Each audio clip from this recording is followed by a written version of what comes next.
بسم اللہ الرحمن الرحیم۔ شروع اللہ کا نام لے کر جو بڑا مہربان نہایت رحم والا ہے۔ ومن احسن قولا ممن دعا الى الله وعمل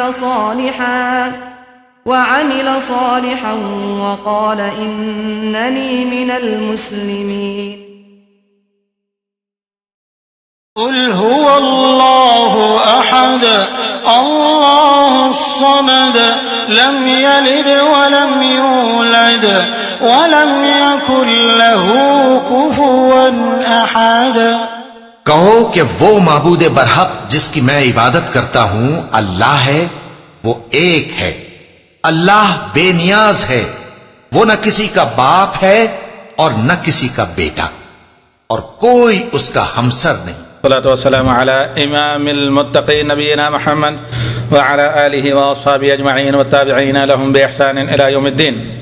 برادران ملت، آج کا موضوع اتنی زیادہ کتابوں کا ڈھیر سمجھ کر آپ کو دیکھ کر خود ہی اندازہ لگ گیا ہوگا کہ جس زبان میں آج یہ خطاب ہو رہا ہے، یعنی بر صغیر ہند و پاک سب کانٹیننٹ جسے کہا جاتا ہے، تو وہاں زیادہ تر کتابیں آپ کو کہاں نظر آتی ہیں؟ اس قسم کی بالخصوص ملون کتابیں یا رنگین کتابیں۔ تو آج کا موضوع ہے ہمارے شیخ توصیف الرحمن صاحب کا وفقہ اللہ وحفظہ اللہ کا کہ رحمۃ للعالمین صلی اللہ علیہ وسلم، یا آپ کا جو حقیقی مقام اور اس کے مقابلے میں بریلویت یا بریلوی ازم، جو نبی حب رسول صلی اللہ علیہ وسلم کے دعوے دار تو ہیں، بلکہ خود کو اہل اعتقاد بھی کہتے ہیں، لیکن کیا یہ اعتقادات حقیقتاً دعوے پر یعنی پورے کھرے اترتے بھی ہیں یا نہیں؟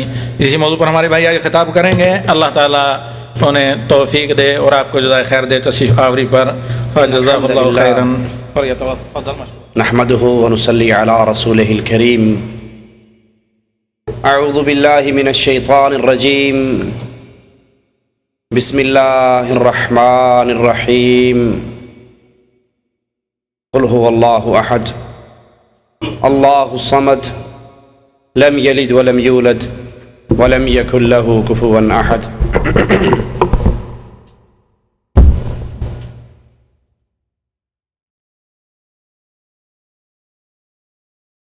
مالک عز و جل کا شکر ہے جس نے اپنی فضل، اپنی رحمت سے ہمیں محمد کریم صلی اللہ علیہ وسلم کی امت میں پیدا فرمایا۔ اس نبی کے ماننے والا بنایا جس نبی کی شان خود آسمان سے اترنے والا فرشتہ اپنے ساتھی سے پوچھتا ہے کہ یہی وہ محمد علیہ الصلاۃ والسلام ہیں، اس کے لیے مثال پیدا کرو، مثال بیان کرو۔ ساتھی فرشتہ کہتا ہے اس نبی کی مثال کہ کسی گھر بنانے والے نے گھر بنایا، اس کو سجایا، اس میں نعمتوں کے دسترخوان بچھائے، اور پھر اپنے ایک آدمی کو باہر بھیجا کہ لوگوں کو اس گھر میں آنے کی دعوت دے۔ جس نے اس کی دعوت کو قبول کیا وہ گھر میں داخل ہوا، ان نعمتوں کو استعمال کیا، اور جس نے اس آدمی کی دعوت کو قبول نہ کیا، نہ گھر میں داخل ہو سکا، نہ نعمتوں سے فائدہ اٹھا سکا۔ فرشتہ کہتا ہے اس کی تطبیق بھی کرو۔ کہا اس کی تطبیق یہ ہے، گھر بنانے والا اللہ، گھر اللہ کی جنت، دسترخوان جنت کی نعمتیں، اور جنت کی طرف بلانے والے محمد الرسول اللہ صلی اللہ علیہ وسلم، جس نے امام الانبیاء، امام اعظم، قائد اعظم محمد الرسول اللہ صلی اللہ علیہ وسلم کی بات کو مانا، نبی کی دعوت کو قبول کیا، وہ اللہ کی جنت میں داخل ہوا۔ اور جس نے محمد کریم علیہ الصلاۃ والسلام کی دعوت کو ٹھکرا دیا، اس نے نبی کی بات کو نہیں ٹھکرایا، عرش والے کی جنت کو ٹھکرا دیا۔ وہ نبی علیہ الصلاۃ والسلام جو خود فرماتے ہیں آسمان سے فرشتہ اترتا ہے، مجھے ایک پلڑے میں بٹھاتا ہے، دوسرے پلڑے میں 2 افراد کو بٹھا کر مجھے تولتا ہے، میرا پلڑا بھاری ہے، وہ 10 کو بٹھا کر تولتا ہے، میرا پلڑا بھاری رہتا ہے، وہ 100 کو بٹھا کر تولتا ہے۔ امام اعظم قائد اعظم محمد الرسول اللہ صلی اللہ علیہ وسلم کا پلڑا بھاری رہتا ہے۔ اس کا ساتھی فرشتہ پوچھتا ہے کس کو تول رہا ہے اور کتنوں سے تول رہا ہے؟ تو تولتا ہے امام اعظم کو، مقابلہ کرتا ہے 2، 10 اور 100 کے ساتھ۔ اگر ایک پلڑے میں امام اعظم کو بٹھائے اور ایک پلڑے میں پوری کائنات کو بٹھائے، محمد کا پلڑا پھر بھی بھاری رہے گا صلی اللہ علیہ وسلم۔ وہ نبی علیہ الصلاۃ والسلام جو خود اپنے بارے میں کہتے ہیں انا سید ولد آدم، میں آدم کی ساری اولاد کا سردار ہوں، فخر اور غرور نہیں کرتا۔ قیامت کا دن ہوگا، لواء الحمد یوم القیامت یدی، قیامت کا دن ہوگا، اللہ کی تعریفوں کا جھنڈا محمد کے ہاتھ میں ہوگا صلی اللہ علیہ وسلم۔ آدم ومن سواء تحت لوائی، آدم سے لے کے اس کی آخری بیٹے تک سب کو چھاؤں ملے گی تو محمد کے جھنڈے کے نیچے ملے گی صلی اللہ علیہ وسلم۔ وہ امام الانبیاء، وہ امام اعظم جس کی تعریف دنیا والے کرتے رہیں، جتنی چاہیں کر لیں، اس کی سب سے بڑی تعریف عرش والے نے خود کی ہے۔ وَمَن يُطِعِ الرَّسُولَ فَقَدْ أَطَاعَ اللَّهَ، اور وہ سب سے بڑی تعریف کرنے والے کرتے ہیں نبی کی زلفیں بڑی پیاری تھی، تعریف کرنے والے کرتے ہیں نبی کا چہرہ بڑا حسین تھا، نبی کے دندان موتیوں جیسے تھے، نبی کا کہ ہونٹ گلاب کی پنکھڑی کی طرح، سب تعریفیں ہیں، لیکن سب سے بڑی تعریف یہ ہے کہ جو محمد کی اطاعت کرتا ہے وہ صرف محمد کی بات نہیں مانتا، وہ عرش والے کی بات مانتا۔ سب سے بڑا مقام یہ ہے محمد کریم صلی اللہ علیہ وسلم کا کہ محمد فرق بین الناس۔ قیامت کا دن ہوگا، جنت میں کس نے جانا ہے، جہنم میں کس نے جانا ہے، یہ تفریق ہوگی تو محمد الرسول اللہ صلی اللہ علیہ وسلم کی زندگی کے اوپر۔ وہ نبی علیہ الصلاۃ والسلام جس کی شان، جس کی عزت، جس کا مقام، عرش والا اس طرح وعدے کرتا ہے فلا وربک لا یؤمنون، اے محمد علیہ الصلاۃ والسلام تیرے رب کی قسم دنیا والے کبھی مومن نہیں ہو سکتے، دنیا والوں کا ایمان پورا نہیں ہو سکتا جب تک تجھے اپنے ہر مسئلے کے اندر فیصل نہ مان لیں۔ دنیا میں کوئی جھگڑا ہو، کوئی اختلاف ہو، کسی قسم کا کسی سے اختراق ہو، جب تک اپنے جھگڑوں کا فیصل محمد الرسول اللہ صلی اللہ علیہ وسلم کو تسلیم نہیں کرتے، عرش والا ان دنیا میں رہنے والوں کو مومن تسلیم نہیں کرتا۔ ثم لا يجدوا في انفسهم حرجا مما قضيت، صرف فیصل ماننے سے گزارا نہیں ہوتا، فیصلہ آپ سے کروائیں۔ آپ کے فیصلے کے خلاف اس دھرتی پر رہنے والوں کے دل میں کوئی تنگی، کوئی کجی، کوئی ٹیڑھ نہ ہو۔ وَيُسَلِّمُوا تَسْلِيمًا، فیصلہ آپ کو مانیں، فیصلہ آپ سے کروائیں، اس فیصلے کے خلاف دل میں تنگی بھی نہ آئے، اور پھر اس فیصلے پہ عمل کر کے دکھائیں، پھر یہ مومن بنیں گے۔ وہ نبی علیہ الصلاۃ والسلام، ان کی محبت، ان کے پیار کے دم بھرنے والے تو بہت ہیں، لیکن وہ کتنے ہیں جو اپنے نبی کی باتوں پر اپنے سر کو جھکا دیتے ہیں؟ وہ کتنے ہیں جو ابن عمر کی طرح محبت کا اظہار کرتے ہیں کہ آقا علیہ الصلاۃ والسلام فرماتے ہیں میرا جی چاہتا ہے مسجد نبوی کے اس دروازے کو ہم عورتوں کے لیے خاص کر دیں۔ ابن عمر کا غلام کہتا ہے کہ پھر میں نے موت کی آخری گھڑیوں تک عبداللہ ابن عمر کو اس مسجد میں سے، مسجد کے اس دروازے میں سے داخل ہوتے ہوئے کبھی نہیں دیکھا۔ نبی کی محبت کا دم بھرنے والے، نبی سے پیار کا ذکر کرنے والے، نبی کے نام پہ انگوٹھے چومنے والوں کی تو لائن لگی ہوئی، لیکن کتنے ہیں جو نبی کے حکموں پر اپنے سر کو جھکاتے ہیں؟ کتنے ہیں جن کے سامنے امام اعظم کی حدیث زندگی میں آخری بات ہوا کرتی ہے اور نبی کا حکم آ جانے کے بعد پھر وہ دائیں بائیں جھانکا نہیں کرتے؟ اسی رسول علیہ الصلوۃ والسلام نے فرمایا تھا لا تطرونی کما اطرت النصارى عیسی ابن مریم، اے دنیا والو میری شان کو ایسے نہ بڑھا دینا، میرے مقام میں ایسے غلو نہ کرنا جیسے عیسائیوں نے عیسیٰ علیہ الصلوۃ والسلام کی شان میں کی۔ وہ اللہ کے بندے تھے، عیسائیوں نے ان کو اللہ کا بیٹا بنا دیا۔ انا عبد اللہ، دنیا والوں محمد علیہ السلام اللہ کے بندے ہیں، اللہ کے رسول ہیں، تم بھی ان کو اللہ کا بندہ کہنا، اللہ کا رسول کہنا۔ آج جب ہم اپنے معاشرے پہ نظر دوڑاتے ہیں، قبروں کو پوجنے والے، قبروں کا طواف کرنے والے، قبروں پہ سجدے کرنے والے، غیر اللہ کو پکارنے والے، عیسائیوں کے نقش قدم پر چلتے ہوئے جیسے انہوں نے عیسیٰ کو اللہ کا بیٹا بنایا، انہی کے نقش قدم پہ چلتے ہوئے محمد الرسول اللہ صلی اللہ علیہ وسلم کو نور من نور اللہ کہنے والے، مسجد کے منبر و محراب سے آوازیں گونجتی ہیں الصلاۃ والسلام علیکہ یا نور من نور اللہ، کہ محمد اللہ کے نور کا ٹکڑا ہے،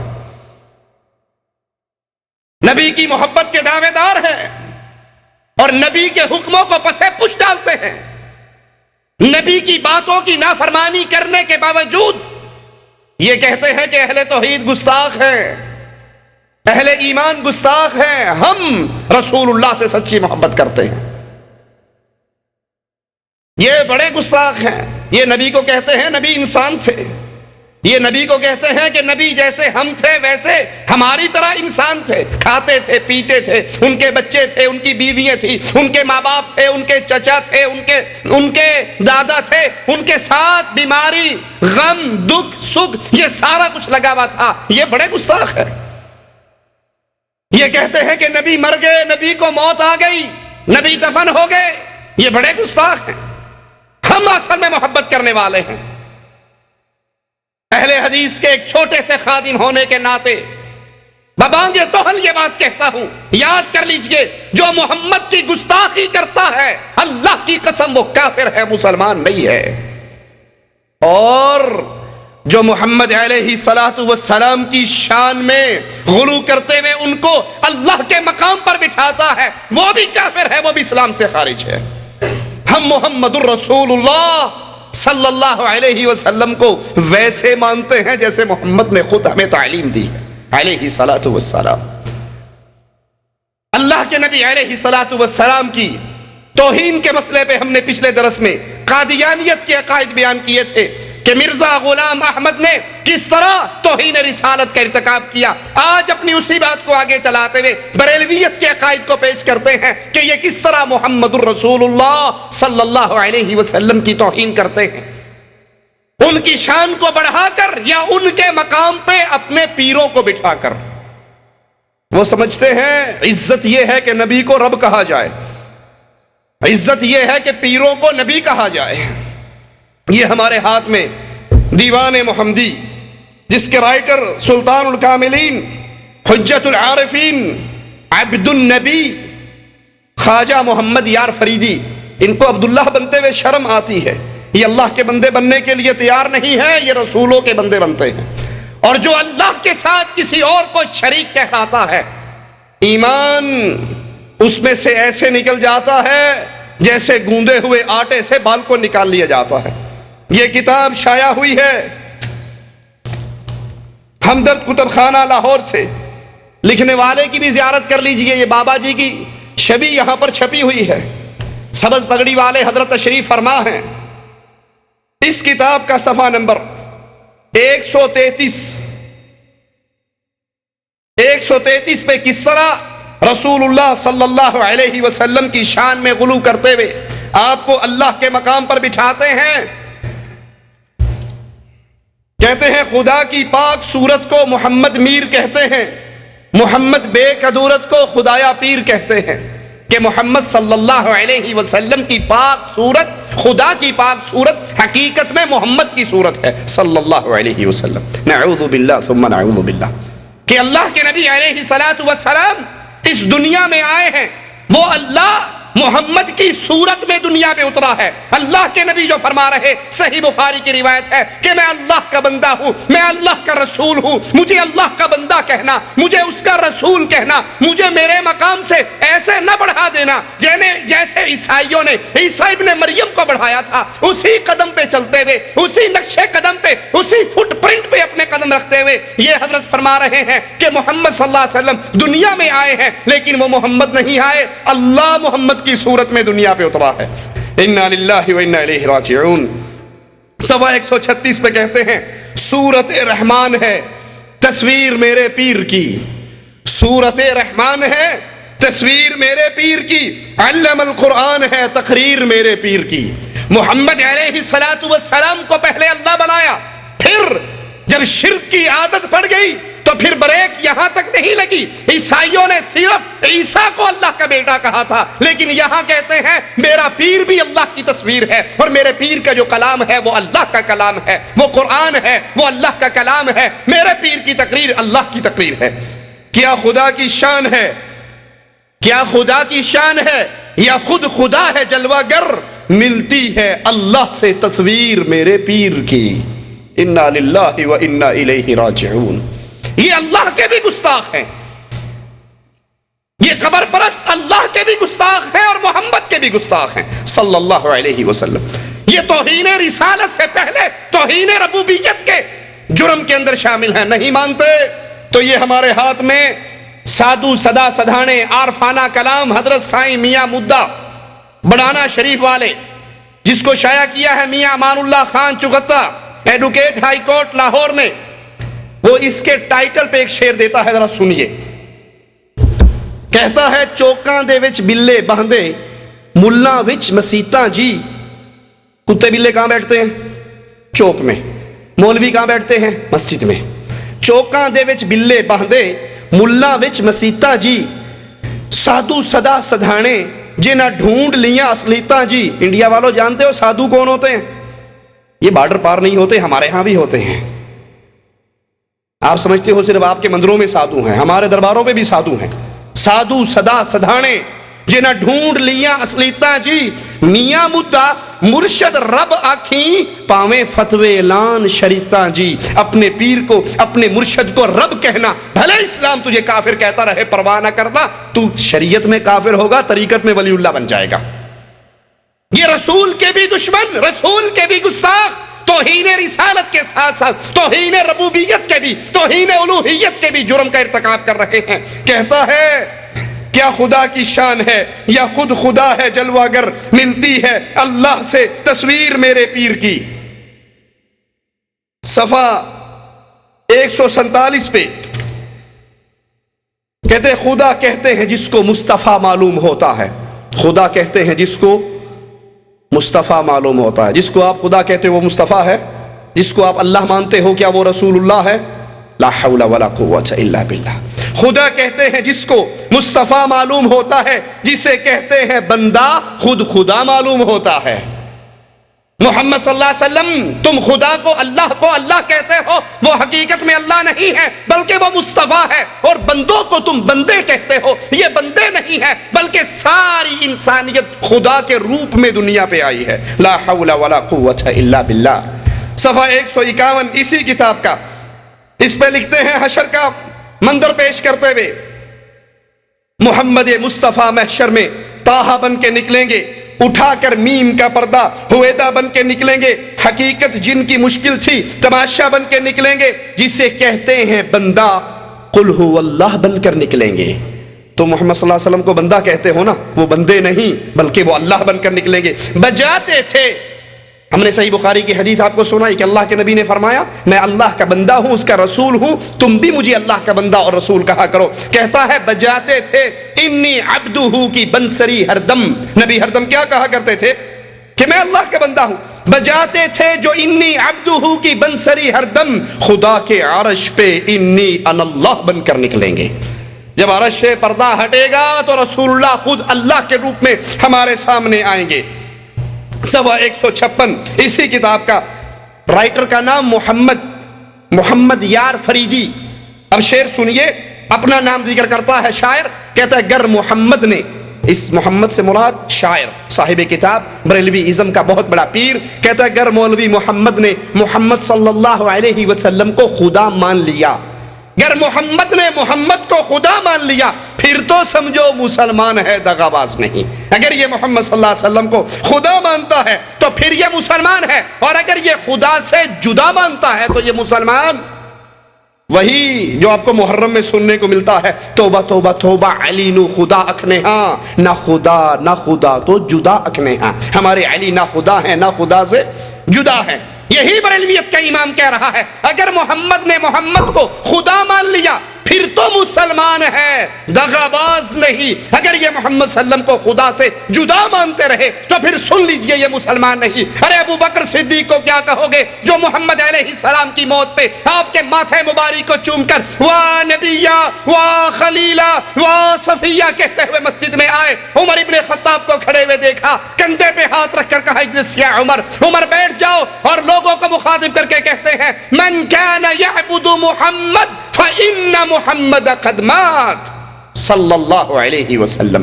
تم میں سے جو محمد کی عبادت کرتا تھا وہ سن لے محمد مر چکے ہیں. ومن كان يعبد الله فإن الله حي لا يموت. اور جو تم میں سے اللہ کی عبادت کرتا تھا اس کے رب کو کبھی موت.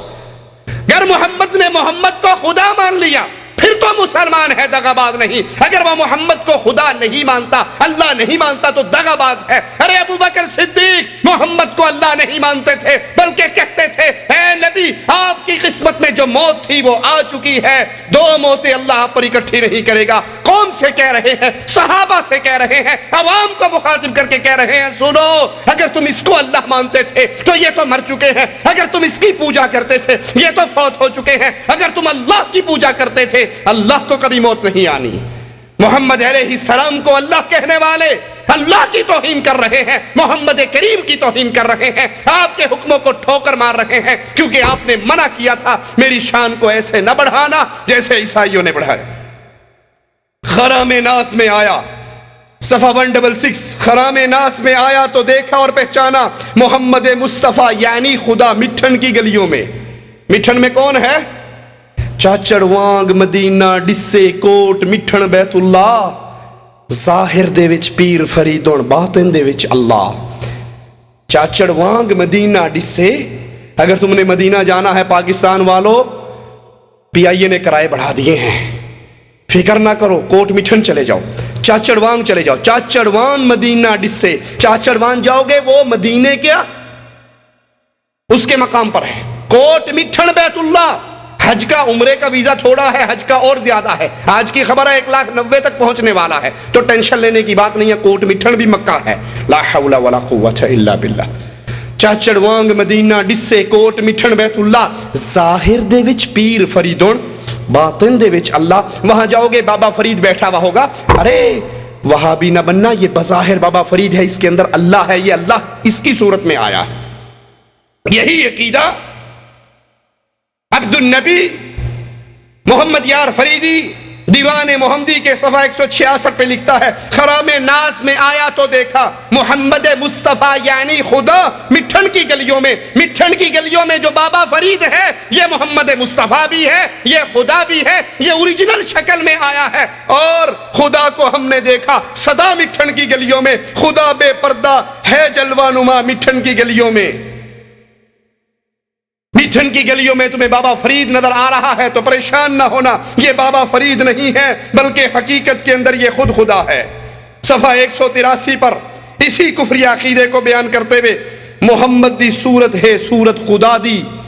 سرائکی میں شعر لکھتا ہے محمد دی صورت ہے صورت خدا دی, میرے دل تو نقشہ مٹا کوئی نہ سکدا کہ تم محمد صلی اللہ علیہ وسلم کو دیکھ رہے ہو. بظاہر یہ محمد ہے نہیں, حقیقت کے اندر یہ محمد نہیں ہے بلکہ یہ خدا کی صورت میں آیا.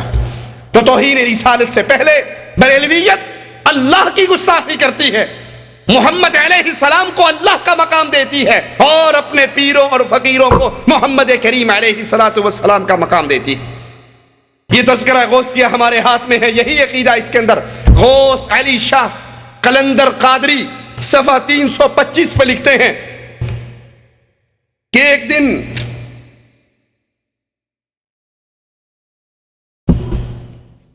ابو بکر شبلی کی خدمت میں ہمیں گستاخ کہنے والوں, اہل ایمان اور اہل توحید پہ گستاخی رسول کے فتوے لگانے والوں, توہین رسالت کے پرچے کرانے والوں, عوام الناس سے مخاطب ہوں. اللہ کے لیے بازاروں میں ملنے والی ان کتابوں کو خریدو, ان عقیدوں کو پڑھو اور پھر جاؤ ذرا اپنے مولویوں سے اس کی تفصیل تو پوچھو کہ یہ عقیدے لکھنے والا, بیان کرنے والا, سنانے والا, ایسے عقیدے کے حامل کو اللہ کا ولی سمجھنے والا وہ محمد علیہ السلام کا دشمن ہے یا نہیں؟ صفحہ 325 تذکرہ غوثیہ, غوث علی شاہ قلندر قادری کی کتاب مشتاق بک کارنر اردو بازار الکریم مارکیٹ لاہور سے شائع ہوئی. کہتا ہے ایک روز ارشاد ہوا ابو بکر شبلی کی خدمت میں دو شخص بیعت کی ارادے سے حاضر ہوئے. کہا حضرت جی ہمیں اپنا مرید بنا لو. پیر صاحب نے کہا اچھا مرید بننا ہے تو پڑھو لا الہ الا اللہ شبلی رسول اللہ. یہ پیر صاحب مرید کر رہے ہیں لا الہ الا اللہ شبلی رسول اللہ. کسی بھائی کو یقین نہ آئے تو سٹیج پہ آ کر ان کتابوں کو اپنی آنکھوں سے پڑھ کر دیکھ سکتا ہے. اس نے کہا جی لا حول ولا قوت الا باللہ. پیر شبلی نے بھی کہا لا حول ولا قوت الا باللہ. اس نے کہا پیر جی تسی کیوں پڑھے ہے؟ کہنا تو کیوں پڑھے ہے؟ کہنا میں تو اس واسطے پڑھے چول دے کول مرید ہونا آ گیا. میں تو آپ کو بڑا اچھا سمجھتا تھا لیکن یہ آپ تو بے وقوف اور پاگل. کہا میں نے اس لیے پڑھا کہ جاہل کے سامنے راز کی بات کہہ دی. یہ راز کی بات تھی. جو معرفت کو سمجھتا ہے ان کے سامنے پردے اٹھتے ہیں. میرے سے غلطی ہوگی میں نے جاہل کے سامنے کہہ دی. دوسرے سے کہا تو پڑھ لا الہ الا اللہ شبلی رسول اللہ. اس نے کہا حضرت میں تو کچھ اور ہی سنایا تھا, میں نے آپ کو خدا بنانا تھا, آپ رسالت پہ گر گئے ورے ہی قناعت کر لی. میں تینوں رب منن واسطے آیا سی, تو جبڑا رسول تے ڈگ پیا. کہنے لگا شاباش تو بڑی پہنچی سرکار ہے, تو بے تینوں پوری تعلیم دیاں گا. حضرت میں تو آپ کو خدا بنانے کے لیے آیا تھا, آپ ورے ہی گر پڑے, رسالت پہ ہی قناعت کر لی. میں تو آپ کو رسالت کا مقام دینے کے لیے نہیں آیا بلکہ میں تو اس سے آگے آپ کو لے جا رہا تھا. پیر شبلی کہتے ہیں خوش ہو جاؤ, اس کے جسم پہ تھپکی دیتے ہیں کہ ہم تمہیں تعلیم دیں گے, فکر کرنے کی ضرورت نہیں. یہ دوسری کتاب ہمارے ہاتھ میں فوائد فریدیہ جس کے رائٹر شہباز طریقت شہنشاہ ولایت حضور خواجہ غلام فرید شائع کیا ہے. مکتبہ معین الادب جامع مسجد شریف ڈیرہ غازی خان. اس کا صفحہ نمبر 83 ہے. 83 صفحے پر رسول اللہ صلی اللہ علیہ وسلم کی توہین کیسے کرتے ہیں یہ آپ نے شبلی پیر کا سنا تھا. اب انڈیا والے کا بھی تذکرہ سن لو. یہ خواجہ معین الدین چشتی ہیں. ان کے پاس ایک مرید آتا ہے, کہتا ہے پیر جی مجھے بھی اپنے مریدوں کے سلسلے میں داخل کر لو. کہا پڑھو لا الہ الا اللہ چشتی رسول اللہ. معین الدین چشتی اپنے مرید سے کہہ رہا ہے اگر تو میرا مرید بننا چاہتا ہے, میرے سلسلے میں داخل ہونا چاہتا ہے تو پڑھ لا الہ الا اللہ چشتی رسول اللہ. محمد علیہ السلام اللہ کے نبی کو اللہ کا مقام دیا, رسول اللہ کو اللہ کا مقام دیا اور اپنے پیروں فقیروں کو رسول اللہ صلی اللہ علیہ وسلم کے مقام پہ بٹھایا. حسین بن منصور حلاج کے نام سے جو معروف ہے, جس کی تعریف مولوی ذکریہ صاحب بھی کرتے ہیں, اشرف علی تھانوی صاحب بھی کرتے ہیں, احمد رضا خان بریلوی صاحب بھی کرتے ہیں. صفحہ 76 پر غلام فرید صاحب لکھتے ہیں کہ کسی نے, ایک شخص نے حضرت کو کہا اے حسین بن منصور کیا تو نے پیغمبر ہونے کا دعویٰ کیا ہے؟ تو حسین بن منصور نے طلب کر کہا افسوس ہے تجھ پر, تو نے میری قدر قیمت کو کم کر دیا, میں تو خدائی کا دعویٰ کرتا ہوں. کیا تو نے رسول ہونے کا دعویٰ کیا؟ مرزا قادیانی پہ کفر کے فتوے لگا کر سو جانے والوں، مرزا قادیانی کو نبوت کے دعوے پر کافر کہہ کر اپنے سینے کو ٹھنڈا کرنے والوں، تحفظ ختم نبوت کا پرچار کرنے والوں کہ مرزا نے نبوت کا دعویٰ کیا تھا، ہم اس کو کافر قرار دے کر خوش ہو چکے ہیں۔ یہ معین الدین چشتی اپنے مرید سے کہہ رہا ہے پڑھ لا الہ الا اللہ چشتی رسول اللہ، شبلی کہہ رہا ہے پڑھ لا الہ الا اللہ شبلی رسول اللہ، منصور حلاج کہہ رہا ہے کہ مجھے تم پیغمبر کی بات کر کے میری شان کو کم کرتے ہو، میں نے پیغمبری کا دعویٰ نہیں کیا بلکہ میں نے تو خدائی کا دعویٰ کیا ہے۔ اگر مرزا قادیانی، اس نے تو اپنے کلمے میں یہ نام نہیں دیا کہ لا الہ الا اللہ مرزا غلام احمد رسول اللہ، وہ تو کہتا تھا کہ میں محمد رسول اللہ کو رسول مانتا ہوں۔ اس کی اطاعت کرتے کرتے میں بھی ایسے مقام پہ پہنچ گیا ہوں کہ اس کے بعد میں نبی ہوں، میں ڈمی نبی ہوں، میں سٹپنی نبی ہوں، میں اس کی تعلیم کو آگے پہنچا رہا ہوں۔ کھل کر اس نے کلمے میں اپنے نام کا اضافہ نہیں کیا۔ یہ رسول اللہ صلی اللہ علیہ وسلم کی محبت کا چولا پہن کر یہ قبروں پہ سجدے کرنے والے، یہ قبروں کا طواف کرنے والے، یہ قبروں پہ قبے بنانے والے، یہ قبروں پہ داتا کمپلیکس بنانے والے، یہ قبروں کو عرق گلاب سے دھونے والے اپنے پیروں کو مقام محمد پر بٹھا رہے ہیں، اپنے پیروں کو، اپنے بزرگوں کو رسول اللہ صلی اللہ علیہ وسلم کی شان دے رہے ہیں، نبی کا مقام دے رہے ہیں۔ اور اس سے بڑھ کر بایزید بستامی کا جملہ سنیے، اسی غلام فرید کی کتاب فوائد فریدیہ کے صفحہ 73 پر کسی نے بایزید سے کہا قیامت کے دن ہر آدمی محمد علیہ السلام کے جھنڈے کے نیچے ہوگا۔ میں نے آپ کو حدیث سنائی تھی، پیارے نبی علیہ السلام نے فرمایا تھا کہ قیامت کے دن اللہ کی تعریفوں کا جھنڈا محمد علیہ السلام کے ہاتھ میں ہوگا۔ آدم ومن سواء تحت لواء، آدم سے لے کے اس کے آخری بیٹے تک چھاؤ ملے گی تو محمدی جھنڈے کے نیچے ملے گی۔ بایزید بستامی کا قول خواجہ غلام فرید اپنی کتاب فوائد فریدیہ صفحہ 73 پہ لکھتے ہیں کہ کسی نے کہا حضرت قیامت کے دن ہر آدمی محمد علیہ السلام کے جھنڈے کے نیچے ہوگا، تو بایزید بستامی نے کہا کہ نہیں، میرا جھنڈا محمد کے جھنڈے سے بڑا اور زیادہ ہوگا۔ انا للہ و انا الیہ راجعون، وہ محمد علیہ السلام جس کا ایک صحابی، جس کا ایک ساتھی، جس کا ایک شاگرد عمر ابن خطاب رضی اللہ عنہ وارضا تورات کا ایک ورقہ مل جانے پر خوش ہوتے ہیں کہ موسیٰ کی کتاب مل گئی، پڑھ رہے ہیں، نبی کی عدالت میں آ رہے ہیں، یار غار بیٹھے عمر ابن خطاب کے چہرے کو دیکھتے ہیں، اپنے نبی کے چہرے کو دیکھتے ہیں، نبی کے چہرے کے بدلتے ہوئے تیور دیکھ کر برداشت نہیں کر سکتے اور کہتے ہیں اے عمر، گم پائے تجھے گم پانے والیاں، مر جائے تجھے یاد کرنے والیاں، تجھے تیری ماں تجھ پہ روئے تجھے گم پائے، میرے نبی کے چہرے کو نہیں دیکھتا۔ عمر ابن خطاب دیکھتے ہیں محمد کریم علیہ السلام کا چہرہ غصے سے سرخ ہو چکا ہے، اس تورات کے ورقے کو پھینک دیتے ہیں، آواز لگاتے ہیں رضیت باللہ ربا وبالاسلام دینا وبمحمد نبیا صلی اللہ علیہ وسلم۔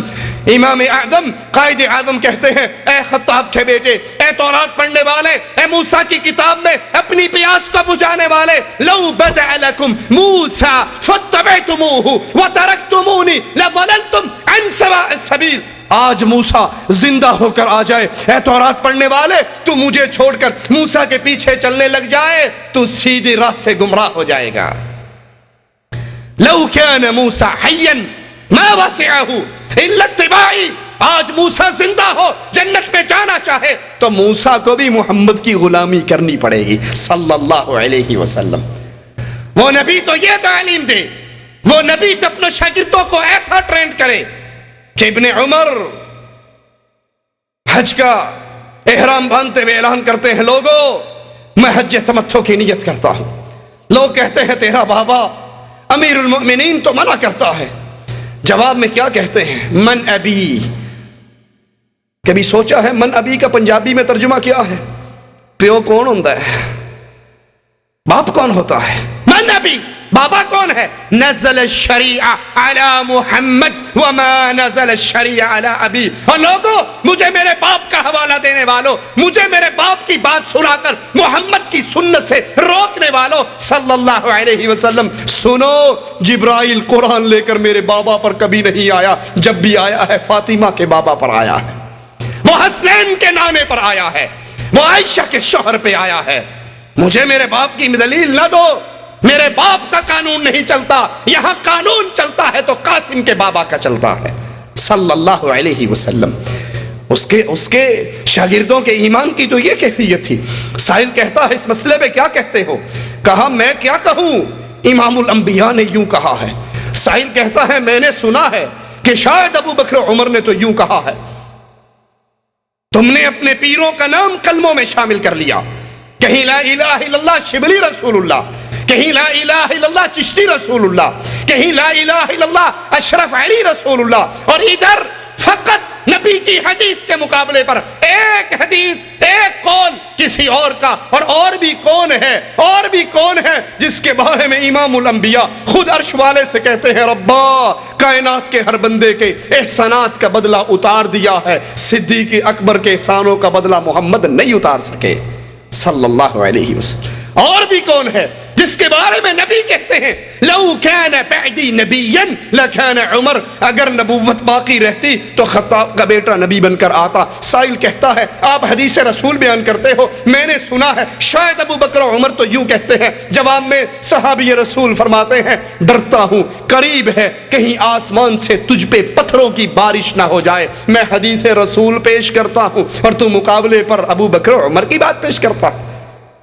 اسلام، ایمان، قرآن، شریعت نبی کی حدیث کے مقابلے پر کسی کی بات کو قبول کرنے والے کے ایمان کا انکار کرتی ہے اگر وہ نبی کی حدیث جان کے پہچان کے علم ہونے کے باوجود حدیث رسول کو ٹھکرائے، یہ کہے میں نہیں مانتا، حدیث تو ٹھیک ہے میں نہیں مانتا، میں فلاں اور فلاں کی بات مانتا ہوں، اس کے پلے سے ایمان نکل جاتا ہے. اور جو اپنے پیروں کو، جو اپنے مریدوں کو کلمے پڑھائے، اس سے بڑھ کر گستاخ کون ہے؟ آج تک بر صغیر کے اندر جماعت اہل حدیث صرف اپنی صفائییں ہی دیتی رہی کہ ہم گستاخ نہیں ہیں، ہم نبی سے محبت کرنے والے. آج ہم اس سے بڑھ کر قدم اٹھاتے ہیں، صفائی اپنی جگہ پہ رہی. ارے اللہ کی قسم، دھرتی پہ جتنی محبت رسول سے اہل حدیث کرتا ہے کائنات کا کوئی آدمی نہیں کر سکتا.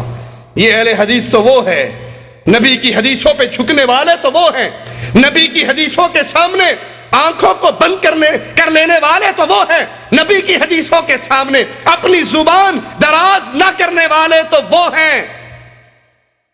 احمد ابن حنبل نماز پڑھتے ہوئے پاؤں سے بیڑی کو نکال کر، کڑے کو نکال کر نبی کی سنت پہ عمل کرتے ہیں، آخری تشہد میں نبوی طریقے پہ بیٹھتے ہیں. سائل کہتا ہے پاؤں میں بیڑیے پڑی ہے، اب سنت پہ کیسے عمل کرتے ہو؟ کہا اگر کسی کو نہ بتائے تو تجھے بتا دیتا ہوں اس کا سوراخ کھلا ہے. میں نماز پر کے دوران سنت پہ عمل کرنے کے لیے پاؤں نکال لیتا ہوں، نماز پورا کر کے پھر وہ کڑا اپنے پاؤں میں ڈال لیتا ہوں.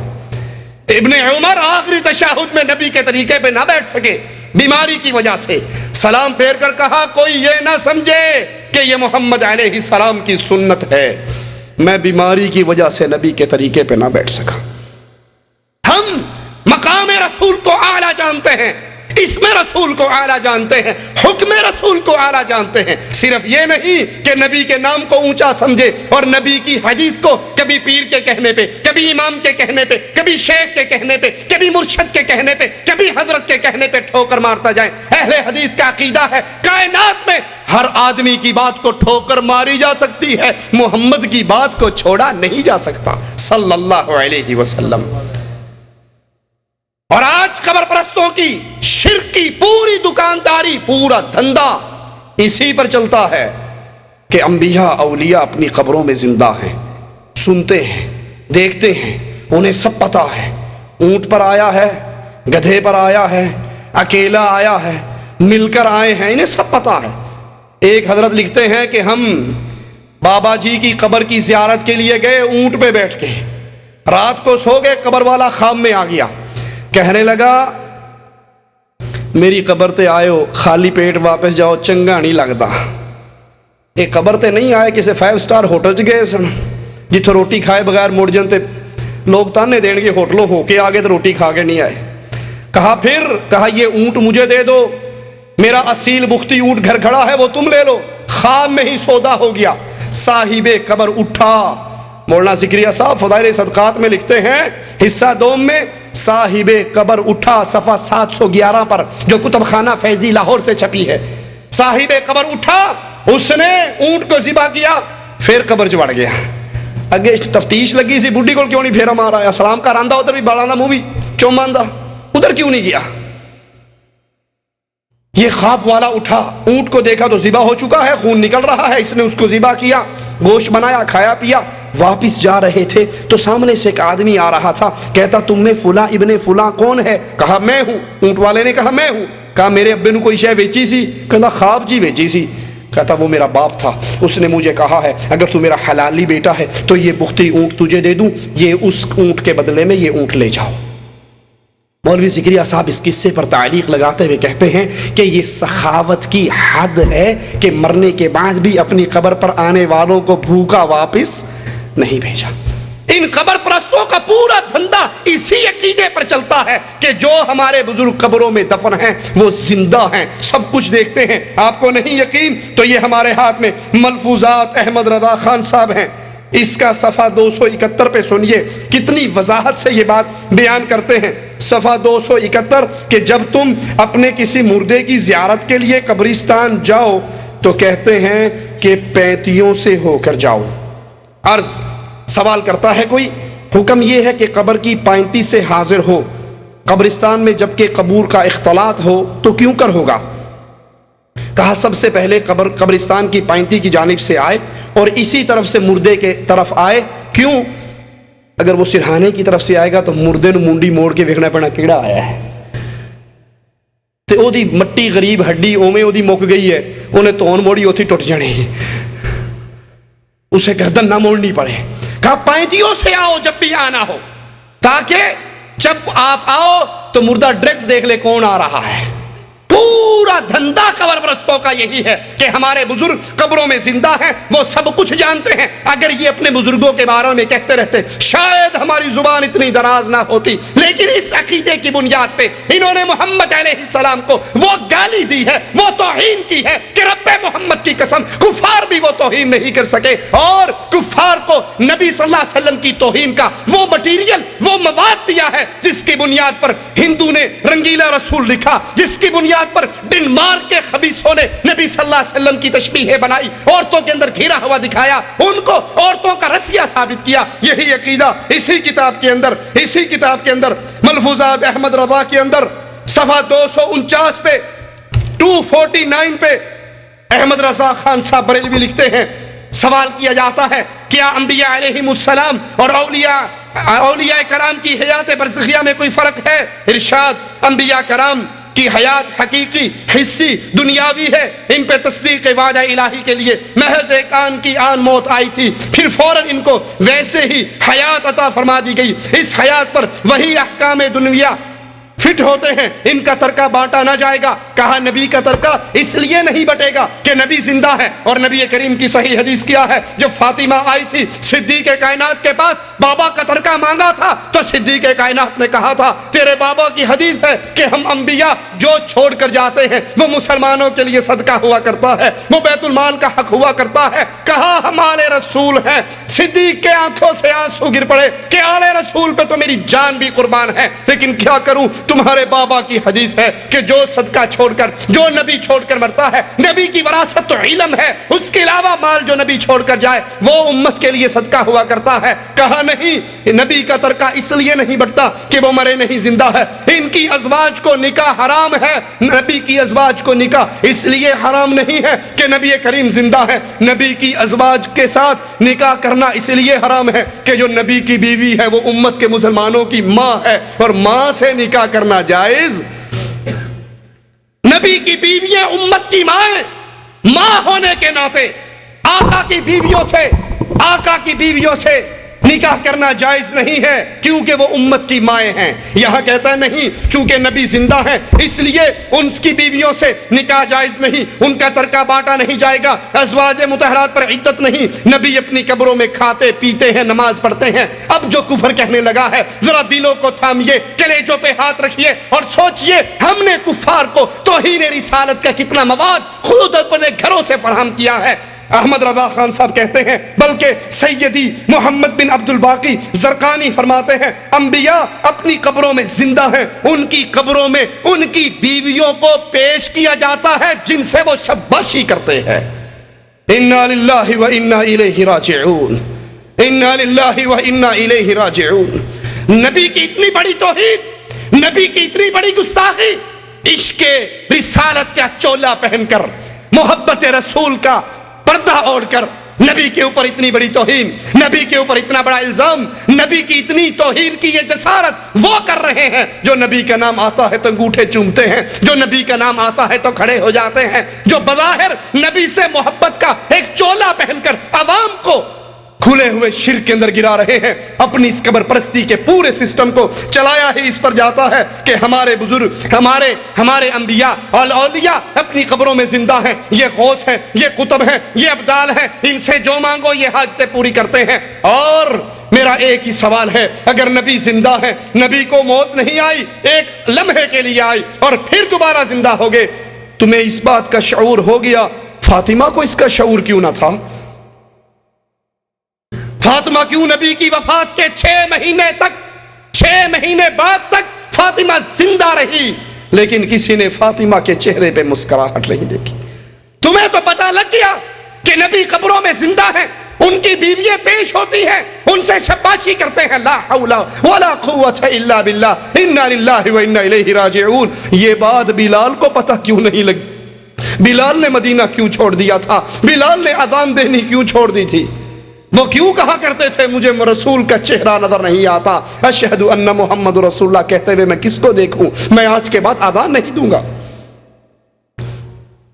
رسول اللہ صلی اللہ علیہ وسلم کی توہین کرتے ہوئے یہ کتاب تذکرہ غوثیہ، اس کا صفحہ نمبر 178 پہ ایک عقیدہ بیان کرتے ہیں، ذرا سنیے۔ ایک روز جناب قبلہ کے حضور میں منشی فضل الرسول صاحب نے 2 سوال کیے۔ ان سوالوں میں سے ایک سوال یہ تھا کہ اول کون ہے، کامل کون ہے؟ پہلا سوال کہ دنیا میں کوئی کامل ہوا ہے یا نہیں؟ یہ صوفیہ کی اصطلاحات میں آخری درجے کی اصطلاح ہے کامل۔ فنا فی الرسول، فنا فی الشیخ، فنا فی اللہ کرتے کرتے کرتے جو آخری سٹیپ ہے صوفیہ کے درجات میں، وہ کامل کا درجہ ہے۔ پوچھا گیا کہ کامل کون ہوا ہے؟ کتنے کامل ہوئے ہیں دنیا میں آج تک؟ غوث، قطب، ابدال، یہ سارے آپ نے نام سنے، ان میں آخری سپرلیٹو ڈگری جو ہے وہ کامل کی ڈگری ہے۔ اب غوث علی شاہ قلندر قادری 178 صفحے پر اپنی کتاب میں کہتے ہیں کہ اول تو کوئی کامل ہوا ہی نہیں، حتیٰ کہ رسول اللہ صلی اللہ علیہ وسلم بھی کامل نہ تھے۔ انا للہ و انا الیہ راجعون۔ اگر محمد علیہ السلام کامل نہ تھے تو پھر اللہ نے ان کی زندگی کو دنیا والوں کے لیے آئیڈیل کیسے بنا دیا؟ کامل ترین ہستی، ایمان میں، عقیدے میں، توحید میں، دعوت میں، اخلاق میں، معاملات میں اگر کوئی کامل ترین ہستی ہے تو محمد الرسول اللہ۔ کوئی امام ہے، مدینے کے امام کو دیکھے، کوئی خامد ہے، عائشہ کے خامد کو دیکھے، کوئی بیٹا ہے، آمنہ کے بیٹے کو دیکھے، کوئی یتیم ہے، عبداللہ کے یتیم کو دیکھے، کوئی تاجر ہے، خدیجہ کے تاجر کو دیکھے، کوئی قائد ہے، بدر کے قائد کو دیکھے۔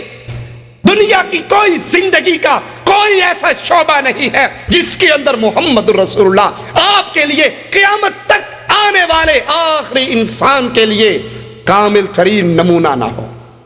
اسی لیے تو مالک کہتا ہے اے محمد علیہ السلام، ہم نے اے دنیا والوں تمہارے لیے محمد علیہ السلام کی زندگی اسوہ حسنہ ہے۔ زندگی کا ہر فیلڈ، زندگی کا ہر معاملہ، وہ تجارت کا ہو، معیشت کا ہو، معاشرت کا ہو، شادی کا ہو، موت کا ہو، غمی کا ہو، امامت کا ہو، نماز کا ہو، زندگی میں کوئی مسئلہ نہیں جس کے اندر امام الانبیاء ہمارے سامنے نمونہ نہ ہو اور وہ اپنے معاملے میں کامل نہ ہو۔ نبی کی اتنی بڑی توہین کہ نبی بھی کامل نہیں ہوئے، صوفیہ میں کوئی کامل کے سٹیج پر نہیں پہنچا، حتیٰ کہ رسول اللہ بھی کامل نہیں۔ اللہ کے نبی اپنے ایمان کے اندر کامل، انسانیت میں کامل۔ کسی نے آ کر کہا تھا عائشہ رضی اللہ تعالی عنہا سے، محمد کریم کا اخلاق کیا ہے؟ مومنوں کی ماں نے کہا تھا تو نے قرآن نہیں پڑھا؟ کہا قرآن تو پڑھا ہے، کہا پورا قرآن محمد کا اخلاق ہے صلی اللہ علیہ وسلم۔ اللہ کے نبی علیہ السلام پر یہ جملے کہنا آپ کی توہین ہے، آپ کی شان کو کم کرنا ہے۔ اسی لیے رسول اللہ صلی اللہ علیہ وسلم نے فرمایا آذان سنو، جو مؤذن کہے وہ تم بھی کہو، اور پھر اس کے بعد دعا پڑھو، میرے لیے مقام وسیلے کا سوال کرو۔ جنت کا سب سے اعلیٰ ترین مقام مقام وسیلہ ہے، جو مالک عز و جل نے اپنے بندوں میں سے صرف ایک کو دینا ہے، اور مجھے امید ہے وہ ایک بندہ محمد الرسول اللہ صلی اللہ علیہ وسلم۔ زندگی کا کوئی شعبہ نہیں جس میں ہمارے امام، ہمارے قائد، ہمارے نبی علیہ الصلاۃ والسلام ہمارے لیے اسوہ حسنہ نہ ہو، آپ کی زندگی ہمارے لیے نمونہ نہ ہو۔ رسول اللہ صلی اللہ علیہ وسلم کی مزید توہین کرتے ہوئے یہی تذکرہ غوثیہ کا رائٹر غوث علی شاہ قلندر قادری ایک قصہ بیان کرتا ہے، ذرا سنیے۔ کہتے ایک روز ارشاد ہوا، جب ہم جوالا پور سے چل کر ہردوار میں پہنچے تو سردن ناتھ جی سے ملاقات ہوئی، نہایت خاطر مدارت کی، اپنے مکان پہ ٹھہرایا، یہ ہندو کا مہمان بنا، اس نے اس کو بٹھایا، دونوں وقت عمدہ کھانا کھلایا، لیکن جب عبادت کا وقت آیا ان کا ہندوؤں کا تو یہ کہتا ہے غوث علی شاہ قلندر قادری کہ ہم بھی دھوتی باندھ، گشکا لگا، کمنڈل ہاتھ میں لے کر ہندوؤں کی اس اشنان کرنے کے لیے ہم بھی جا پہنچے۔ ایک ہندو نے پوچھا تم کون ہو؟ ہم نے کہا برہمن۔ پوچھا کون سے برہمن؟ ہم نے کہا کنوجوے۔ بولا تمہاری چوٹی کہاں گئی؟ ہم نے کہا جب سے سنیاس متالی ہے چوٹی کٹوا دی، مگر بابری کے ایک برہمن نے ہمیں عین اشنان کے وقت پہچان لیا اور دانتوں تلے انگلی دے کر چپ رہ گیا۔ ہم جب نہا، اس کو پتہ لگ گیا یہ موسلا ہے، اسے پتہ لگ گیا ہندو کو کہ یہ موسلا ہے اور ہمارے اس دریا میں اشنان کر کے ساروں کو پلیت کر گیا، لیکن وہ دبا گیا، چپ کر گیا، واسطہ تھا اس کا کوئی، چپ کر گیا۔ جب ہم نہا کر باہر نکلے وہ برہمن ہم کو پکڑ کر الگ لے گیا اور کہا میاں صاحب یہاں اور وہاں کچھ فرق ہے، یہاں اور وہاں کچھ فرق ہے، تمہارے ہاں اور ہمارے ہاں کچھ فرق ہے، جو تم یہاں اشنان کرنے آگے اگر کوئی پہچان لیتا تو بڑی خرابی ہوتی، خدا تو سب جگہ ایک ہی ہے۔ یہ بھی ایک تماشا ہے کہ ہر فرقے کا مذہب جدا ہے، ایک دوسرے کو جھٹلاتا ہے اور اپنے آپ کو سچا بتلاتا ہے، اگر حقیقت دیکھو تو دونوں ایک ہے۔ کون کہہ رہا ہے؟ برہمن جی، برہمن جی غوث علی شاہ قلندر قادری کو کہہ رہا ہے جو تمہارے ہاں ہے وہ ہمارے ہاں ہے، ادھر بھی خدا ہے ادھر بھی خدا ہے، فرق اتنا ہے، ہم کھڑے کو پوج رہے ہیں تم پڑے کو پوج رہے ہو۔ اللہ کی قسم برہمن کی بات بڑی سچی ہے، ان کے اور ان کے مذہب میں کوئی فرق، لیکن محمد علیہ السلام کے مذہب میں اور ہندوازم میں زمین آسمان کا فرق ہے۔ وہاں رب کی پوجا ہے، یہاں پتھروں کی پوجا ہے۔ کہا اچھا، جب وہ پنڈت ہمیں سمجھا چکے تو ہم نے کہا صاحب یہ اشنان، یہ جو اشنان ہم نے کیا ہے، یہ رسم جو ہندوؤں کی ادا کی ہے، یہ اپنے رضائی باپ پنڈت رام جی کی طرف سے کی ہے، کیونکہ حج کا ثواب انہیں پہنچ نہیں سکتا، میں کہ اشنان کر کے ہی بدلہ لا دوں۔ ہمارے ہندو رضائی جو باپ تھے، ہم نے اشنان کر کے یہ ثواب ان کو ایصال ثواب کیا ہے۔ کہا خیر ہم یہ اشنان کر چکے، جب رات کو سوئے، اب دیکھیے اللہ کے نبی علیہ السلام کی توہین یہ ظالم کتنی جرت سے کرتا ہے۔ جب رات کو سوئے آخری شب میں خواب دیکھا کہ عین دریائے گنگا کے اندر، عین دریائے گنگا، یہ مذہبی تہوار ہے نا دریائے گنگا میں اشنان کرنا، ہندوؤں کی مذہبی علامت ہے، اور مسلمانوں کو کفار کی مذہبی عیدوں میں شامل ہونے سے منع کیا گیا یا نہیں؟ من تشبہ بقوم فہو منہم۔ کہا کہ جب عین رات ہوئی دریائے گنگا کے اندر، ایک طرف دیکھتا ہوں کہ محمد رسول اللہ صلی اللہ علیہ وسلم اور آپ کے پورے صحابہ کرام تشریف فرما ہے، محفل سجی ہوئی ہے دریائے گنگا میں، رسول اللہ ہیں، آپ کے صحابہ ہیں۔ دوسری طرف دیکھتا ہوں مہاراج سری کرشن جی اپنے رفیقوں کے درمیان موجود ہیں، ایک طرف نبی کا سٹیج لگا ہوا اور ایک طرف ہندوؤں کے رہنما سری کرشن جی کا سٹیج لگا ہوا، اور ایک محفل جمی۔ کرشن جی نے رسول اللہ صلی اللہ علیہ وسلم سے کہا کہ آپ ان کو پیر غوث علی شاہ قلندر کو سمجھائیے کہ یہ ہماری دریا میں آ کر اشنان کرتے ہیں۔ تو اللہ کے نبی صلی اللہ علیہ وسلم نے نعوذ باللہ ثم نعوذ باللہ اس ہندو سے کہا، اس مہاراج سے کہا کہ جناب مہاراج آپ ہی ان کو سمجھائیے، ہم نہیں سمجھاتے، آپ ہی سمجھائیے۔ تو مہاراج نے مجھ کو بلایا اور کہا سنو برخوردار، تمہارے ہاں کیا کچھ ہے نہیں جو دوسروں کے ہاں ڈھونڈتے ہو، ہم سارے ایک ہی منزل کی طرف، جنت کی طرف جا رہے ہیں اور راستے جدا جدا ہیں۔ اب اللہ کے نبی اور کرشن جی دونوں دریائے گنگا میں موجود ہیں. یہ ایک ہندو کہتا ہے نبی کو اپنے مرید کو سمجھاؤ یہ ہمارے میلے میں کیوں آتا ہے. نعوذ باللہ. نبی نے اسی ہندو سے کہا کہ میں نہیں سمجھاتا, تو خود اس کو سمجھا. تو کہا کہ یہ راستے جدا جدا ہیں, ہندو بھی جنت کے راستے پہ جا رہا ہے, مسلمان بھی جنت کے راستے پہ جا رہا ہے. اور اللہ کے نبی نعوذ باللہ اس کفر کو سن کر پھر خاموش رہے. حالانکہ محمد کریم صلی اللہ علیہ وسلم نے تو فرمایا تھا اگر کوئی یہودی اگر کوئی عیسائی اس دھرتی پہ زندہ ہے اور میری نبوت کا سنتا ہے اور مجھ پہ ایمان نہیں لے کر آتا تو وہ سیدھا جہنم کے اندر جاتا. اپنے اس جھوٹے خواب کو ثابت کرنے کے لیے رسول اللہ صلی اللہ علیہ وسلم اور ہندوؤں کے کرشن جی کو ایک دریا میں اکٹھا کر کے اللہ کے نبی علیہ الصلوۃ والسلام کی توہین کرتا ہے. حالانکہ نبی کریم صلی اللہ علیہ وسلم وہ عظیم ترین ذات ہے کہ نبی کی نبوت کے اعلان کے بعد کائنات میں کوئی دین نہیں ہے جس دین کو قبول کرنے والا جنت میں جا سکے. یریدون لیطفئوا نور اللہ بافواہہم واللہ متم نورہ ولو کرہ الکافرون هو الذی ارسل رسولہ بالہدی ودین الحق لیظہرہ علی الدین کلہ. نبی کا دین تو آیا ہی اس لیے ہے کائنات کا ہر دین مٹ جائے اور محمد کا دین غالب آ جائے. صفحہ 257 پر لکھتے ہیں مقام توحید. اس توحید سے مراد لا الہ الا اللہ والی توحید نہیں بلکہ اس توحید سے مراد صوفیوں کی توحید کہ ہر چیز کے اندر وہی ہے, ہر چیز ایک ہی ہے, پتھر بھی وہی ہے, مورتی بھی وہی ہے, مسجد میں دیکھو تو ہی تو, ادھر دیکھو تو ہی تو. کہتا ہے مقام توحید و ینگ رنگی میں یہ دونوں شانیں یعنی ابلیس لعین اور محمد الرسول اللہ صلی اللہ علیہ وسلم ہم وزن ہیں, ہم سنگ ہیں. توحید کے مقام پہ ابلیس اور محمد صلی اللہ علیہ وسلم نعوذ باللہ دونوں برابر ہیں, دونوں اکٹھے ہیں. انا للہ و انا الیہ راجعون. یہ اللہ کے نبی علیہ الصلوۃ والسلام کی توہین ہے کہ شیطان لعین کو اللہ کے نبی علیہ الصلوۃ والسلام کو دونوں کو ایک مقام دیا جا رہا ہے کہ جو شیطان لعین ہے مقام توحید کے اندر وہی رسول اللہ صلی اللہ علیہ وسلم ہے. لا حول ولا قوت الا باللہ. کہتے ہیں کہ ہمارا ایک مرید شیخ جلال حج کرنے کے بعد مدینے میں پہنچے, نبی صلی اللہ علیہ وسلم کی قبر پہ پہنچ کے سلام کہا تو اللہ کے نبی نے کہا اپنے بدعتی پیر کو ہمارا سلام کہنا, اپنے بدعتی پیر کو. اور اللہ کے نبی صلی اللہ علیہ وسلم کی حدیث کیا ہے کہ جو کسی بدعتی کو سلام کہتا ہے وہ اسلام کی بلڈنگ کو گرانے میں اس کی مدد کرتا ہے. بدعتی کو سلام کہنا جائز نہیں اسلام کے اندر. اور یہ پیر غوث علی شاہ قلندر قادری رسول اللہ صلی اللہ علیہ وسلم کی توہین کرتے ہوئے آپ پر الزام لگا رہا ہے کہ ہم نبی کی قبر پہ گئے تو نبی نے اندر سے آواز لگا کر کہا کہ اپنے بدعتی پیر کو سلام کہنا. یہ کشف المحجوب ہمارے ہاتھ میں ہے, بابا علی حجویری کی, اس کا صفحہ نمبر 268 ہے. 268 پہ رسول اللہ صلی اللہ علیہ وسلم کی توہین کرتے ہوئے ایک ظالمانہ روایت پیش کرتا ہے, ذرا سنیے اور ان بڑی بڑی چادروں میں چھپے ہوئے اسلام دشمنوں کے چہرے کو دیکھیے. کہتا ہے کہ رسول اللہ صلی اللہ علیہ وسلم کی نظر زید کی بیوی پر پڑی.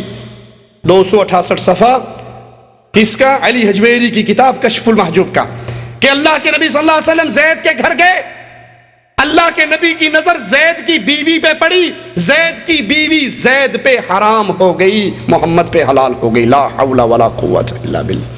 یہ وہی کفریہ روایت ہے جو تاریخ کے اوراق کے اندر اپنے تمام تر گند کے ساتھ موجود ہے کہ اللہ کے نبی صلی اللہ علیہ وسلم زید کے گھر میں گئے, زید کی بیوی مختصر لباس میں آپ کے سامنے آ گئی اور اللہ کے نبی واپس لوٹ آئے. حضرت زید آئے, بیوی نے بتایا میں اس طرح مختصر کپڑے پہن کر بیٹھی تھی کہ اللہ کے نبی صلی اللہ علیہ وسلم آئے اور آپ کی نظر مجھ پہ پڑ گئی. حضرت زید اللہ کے نبی کے پاس آئے, کہا مجھے پتا لگا ہے آپ میرے گھر میں گئے اور آپ کی نظر میری بیوی پہ پڑ گئی, ہو سکتا ہے وہ آپ کو پسند آ گئی ہو, میں اس کو طلاق دیتا ہوں, آپ اس سے نکاح کر لیجئے. اللہ کے نبی پر اس سے بڑی اور تہمت کیا ہوگی.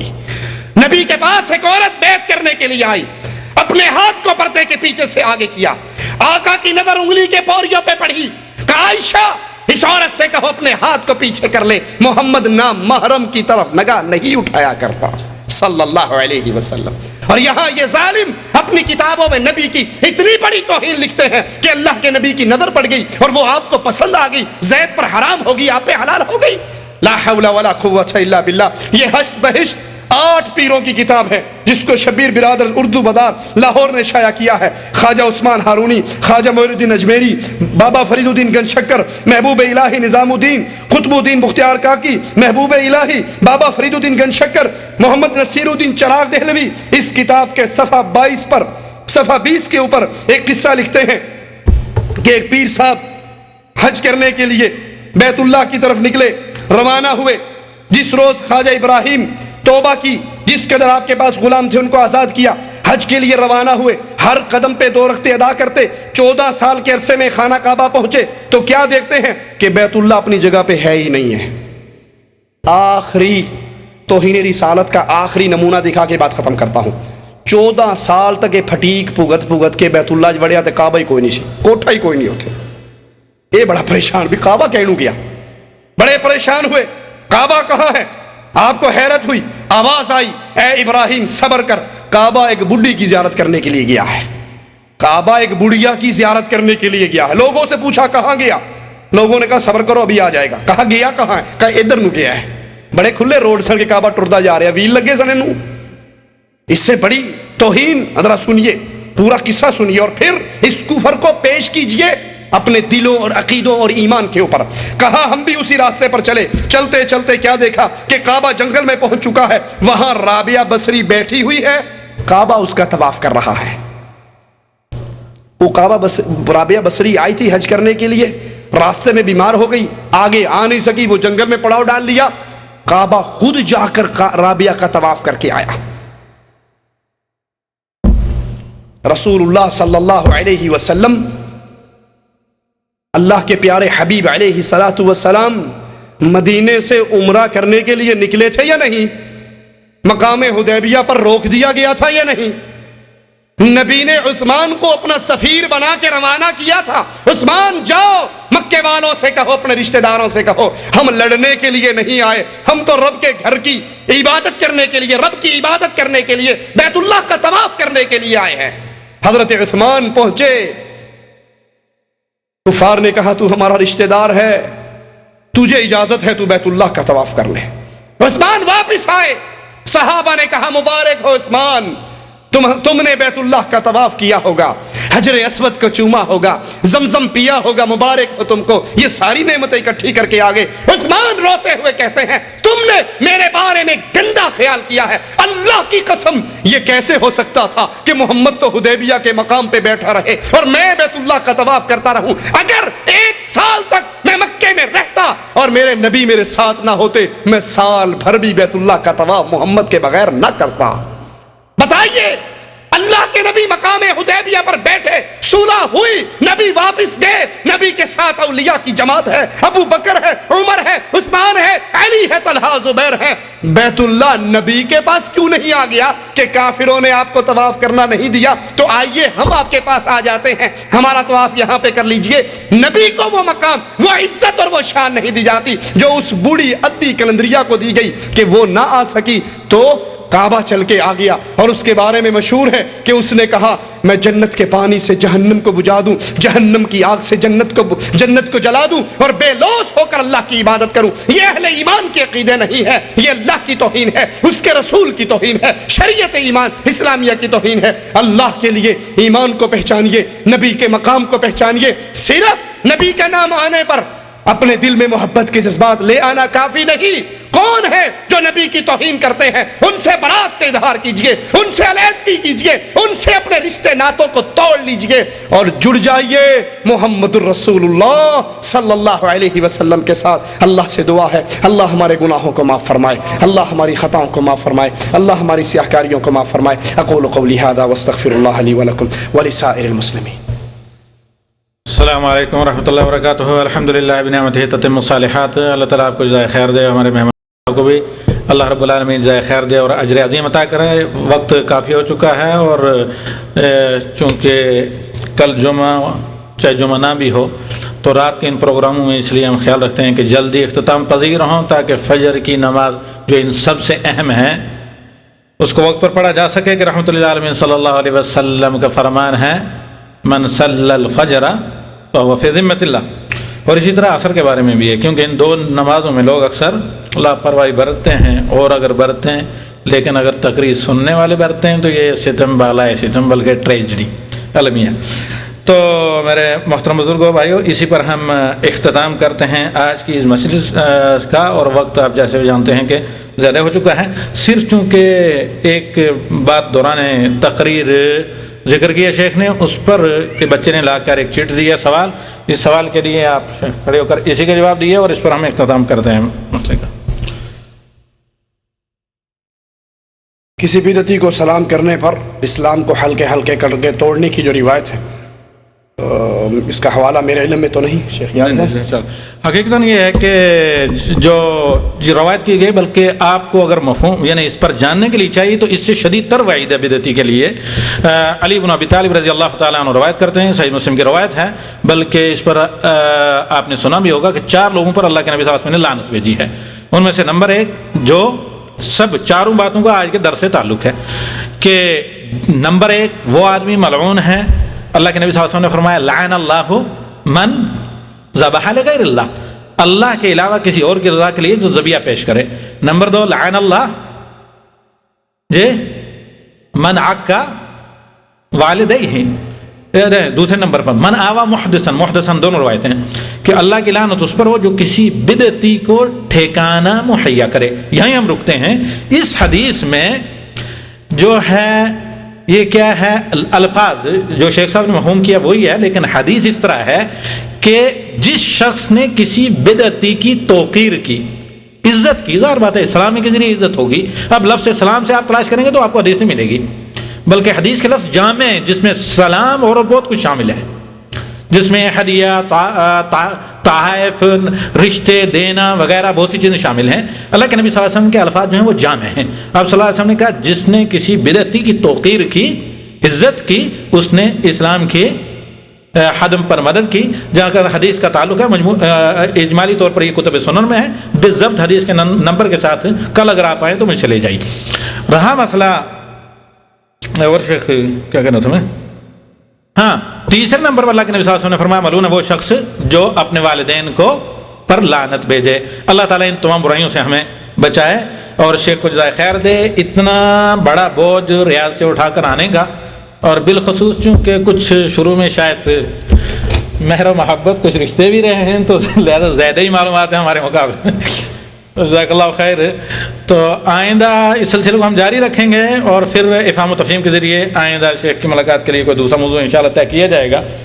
اور آخری ہمارے مرکز کا پیغام اور میری طرف سے آپ سن لیں، وہ یہ کہ جو شیخ نے صحیح مسلم کی حدیث آپ کے سامنے پیش کی کہ اللہ کے نبی صلی اللہ علیہ وسلم نے فرمایا والذی نفس محمد بیدہ لم یسمع بی یہودی ولا نصرانی ثم لم یؤمن بی الا کان من اصحاب النار، اور کما قال علیہ الصلوۃ والسلام، کوئی یہودی اور نصرانی جو میرے بارے میں سنے پھر مجھ پر ایمان لائے تو وہ جہنمی ہوگا۔ اور اللہ قرآن میں کیا کہتا ہے، کنتم خیر امۃ اخرجت للناس، اے بندہ مومن تم اللہ کی بہترین امت اس لیے صرف اپنی ذات کے لیے نہیں بلکہ تم ان لوگوں کے لیے پیدا کیا گیا ہے۔ تو ہم سب لوگ غور کریں کہ کتنے غیر مسلم یہاں جن تک آپ کے ذریعے دعوت پہنچی ہے۔ تو یہ آخری پیغام ہمارے مرکز کی طرف سے آپ لے کر جائیں کہ جتنے غیر مسلموں تک آپ کی پہنچ ہو سکے مجھ سے آ کر کتابیں لے جائیں، ان تک کتابیں پہنچائیں، بالخصوص نیپالیوں تک۔ یہ ہمارے نیپالی بھائی ہیں، عبداللہ اللہ جزائے خیر دے، بلکہ ان کو اگر ہم بڑا شیخ کریں کہیں یا بڑے شیخ کا ٹائٹل دیں تو کم نہیں، تقریباً ہر ہفتے 200 کے قریب غیر مسلم نیپالیوں تک یہ کلمہ توحید پہنچاتے ہیں کتابی شکل میں۔